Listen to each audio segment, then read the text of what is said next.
Hey, what's up guys, it's TechZoomer talking to you here. And in today's video, I want to talk about my experience with the Sony A6700 for the last month.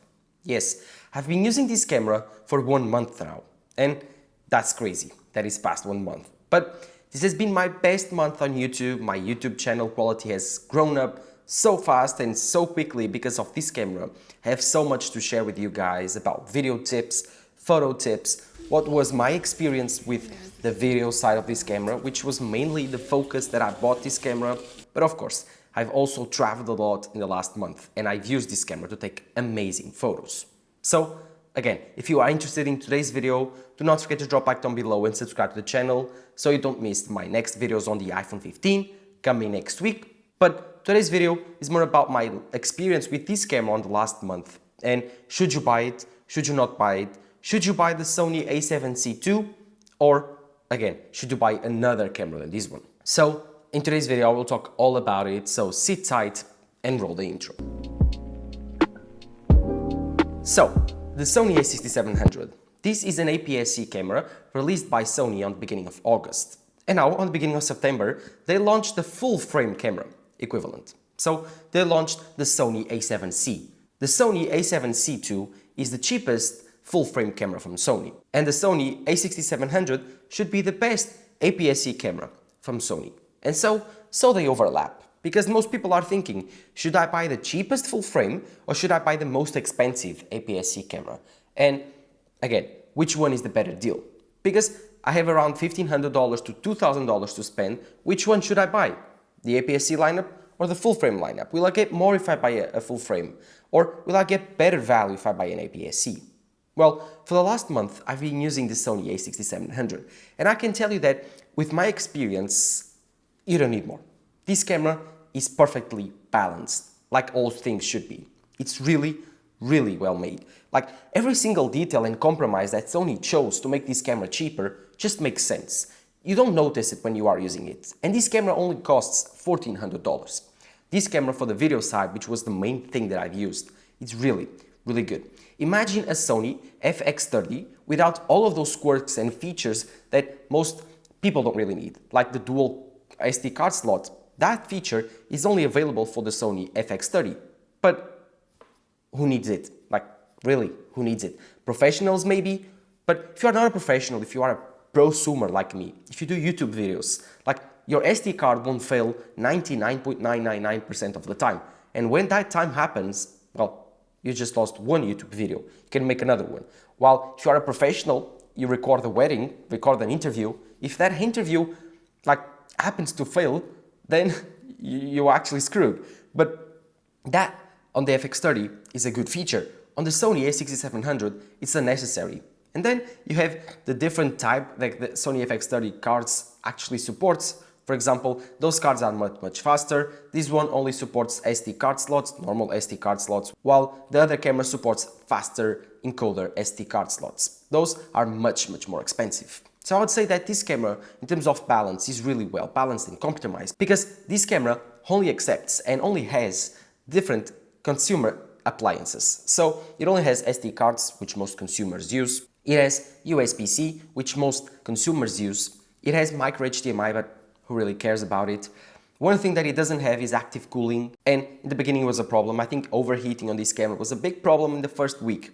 But then Sony released an update and it all was fixed. Hey, what's up guys? I've just recorded like 3 videos straight on my Sony A6700 and it's getting warm to the touch. I don't know how to describe it. Let me know if this is the camera.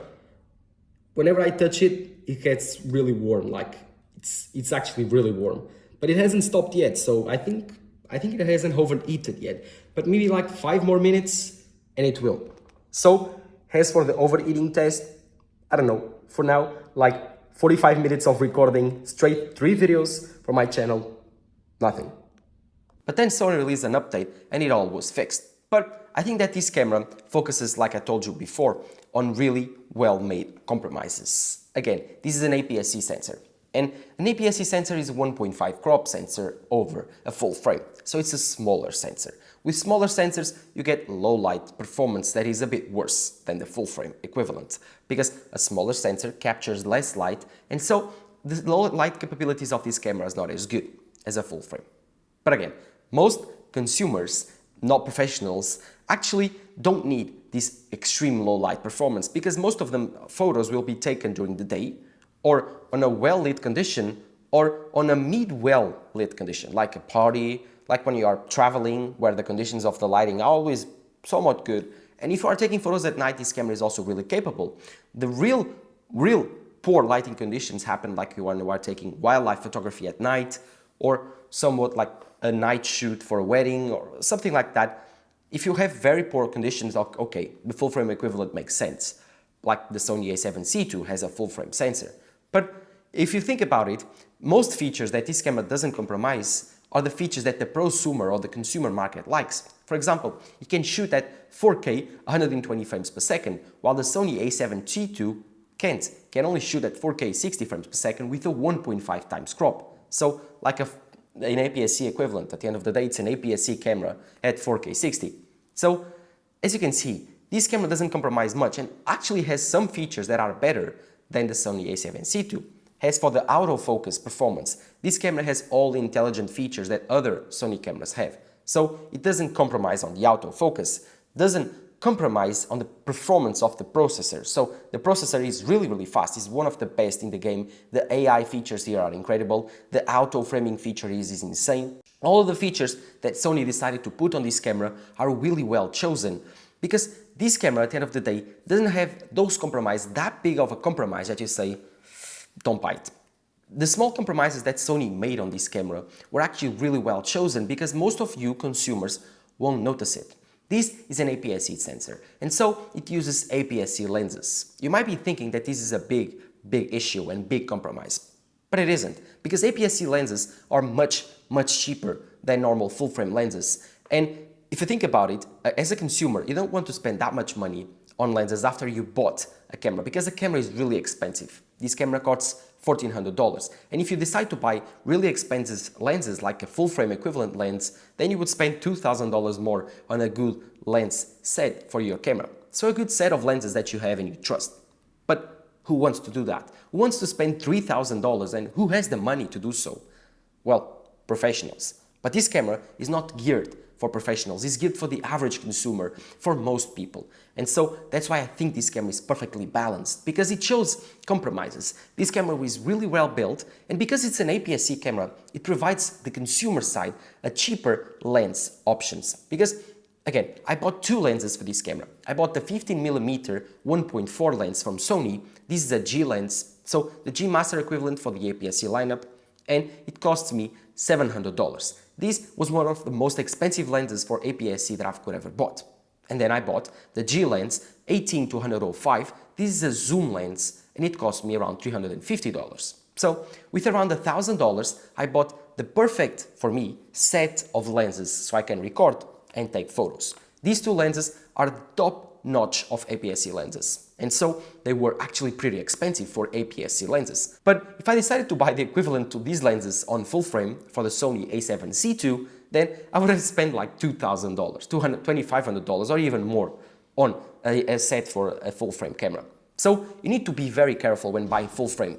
They are truly very expensive, and trust me, if you go for the APS-C ecosystem, you would save lots of money on buying lenses, and at the end of the day, that makes very much sense. As for the video quality, I'm making this video with the Sony A6700, and for the last month, I made all my B-roll, all my videos with this camera. And I can tell you that I'm very happy with the performance of this camera on the video side. You can record 4K 30 frames per second video with very high quality, and record 4K 60 video with very high quality, and then you can record 4K 120 frames per second video with a slight crop. So that's completely overkill. Normally I use 4K 60. Yes, I do. 4K 60 is really helpful for making slow motion video. While 4K 120, I don't think I ever used it because the camera actually overheats a bit.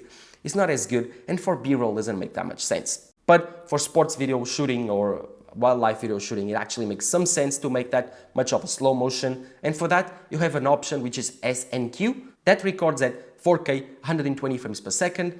It's really useful. It's a really cool feature from the Sony side. As for the menu system, it has the new menu system, the new UI, the new OS from Sony. It's very intuitive, works really well. You can customize all the settings that you want. On this camera you have 3 customizable buttons, C1, C2, and the C3 is the trash can button. You have this slide so you can change your shutter speed. You can autofocus and fix the focuses on the trigger button for taking photos. You also have this scroll wheel. You don't have the joystick like the Sony A7 IV, but again, I've never used it, and I think you as a consumer won't ever use it or need it or actually know what it means to use it. I think that the autofocus performance here is so good that you will never need to use the manual focus for video. As for photo, that's different. But I think that for a video camera, this camera is really easy to use, really compact, and really complete. It has every single feature that you could hope for a video camera, for a YouTube camera especially. It has the log functionality, it has Cinetone, which is really, really good. It has so many features, and I think that the color science from Sony is really good. I actually love it and prefer it over the Canon color science and over the normal log footage that I can later give my color grading on. I don't color grade, I don't like to color grade actually, so I shoot in normal mode. I will make a convention, this is not a log 3, no, this is not S-log 3, this is normal mode. No S-log 3, nothing. But again, I think that most people don't need it. And that's why I think that this camera is perfect for normal consumers, because most people don't need the completely overkill features that other cameras like the Sony FX30 give you, like the Sony A7 II gives you, because that full frame camera is simply the same camera as this one in terms of software and features. As for the Sony A7CII, that camera is really overkill, and that's why I don't think you should buy a full frame camera if you are starting your video journey or even your photo journey. Because again, for photos, this camera is also really, really good. Like I told you, I went on a trip for the last month. I actually went on 2 trips, on more travel. I traveled a lot in the last month.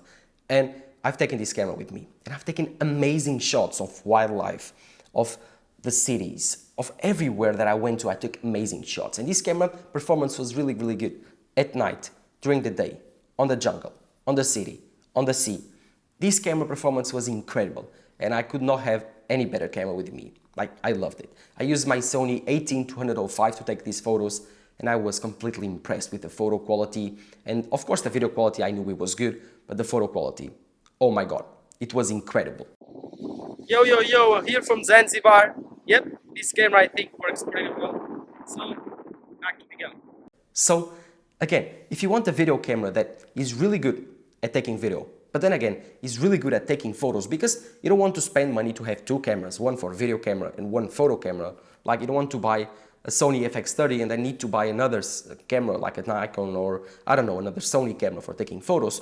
If you want to have that perfect hybrid camera, then you don't have that much options on the Sony lineup. You only have the Sony A7 IV, the Sony A7CII, and the Sony A6700. And then you ask your question, which one should I buy? The APS-C camera or the other 2 full-frame cameras? Well, with the Sony A7 IV being the best, you would spend like $3,000, $3,500 just buying the camera and 1 lens, not more. And if you decide to buy actually 2 lenses to complete your set, $4,000 is the minimum price you would pay. As for the Sony A7CII, expect to save like $1,000, spending $3,000 buying the camera, which costs you $2,200, buying 2 lenses, maybe more than $3,000, $3,500. Expect to save around $500 by going at the Sony A7CII and not the Sony A7 IV.